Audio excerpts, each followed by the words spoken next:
Почитувани, Обрадовиќ избрака двајца советници на директорот на Елем и се вдоми во нивната канцеларија. Зоран Заев, заради своји лични долгови, ги потценува македонските експерти и ангажира лица од странство со сомнителен кредибилитет и минато. Најголемата трагедија што им дава на располагање огромен државен капитал, а ќе бидат скапо платени од парите на граѓаните, иако никој не знае за што точно ќе бидат платени. Која е функцијата на Александар Обрадовиќ во Елем? На која позиција е именуван и што треба да сработи тој по својата функција? Која е целта што му е поставена за да се мери неговата успешност како вработен? Дали ниту еден стручњак од Македонија не може да го сработи истото тоа што ќе го сработи Александар Обрадовиќ? Дали со доаѓањето на човек како Обрадовиќ ќе започне да се спроведува уште една бомбона бизнис со приватизација на една капитална компанија како што е Елем?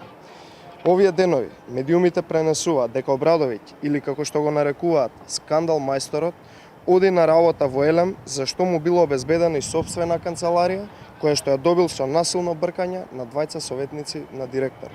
И покрај тоа што Обрадовиќ не е именуван за директор, се уште се држи во тајност која е неговата функција во Елем. Заев се уште молчи околу ангажманот на контраверзниот мешетар Обрадовиќ. Граѓаните чекаат и заслужуваат одговор. Која е целта и цената која што треба да ја платат за неговото ангажирање во Елем? Почитувани, како што знаете, Елем е најголемата државна фирма која вработува дури 4800 лица и која учествува со 98% во домашното производство на струја. Владата на Социјалдемократскиот сојуз и Заев не смее да вработува лица кои се поврзуваат со матни сделки и бројни афери во своето минато. ВМРО-ДПМН предупредува дека ваквата лоша кадровска политика на Заев нема да го напреди секторот за енергетика, туку ќе доведе ситуација во која единствен излез ќе биде приватизацијата или вториот бомбона бизнис за Социјалдемократскиот сојуз.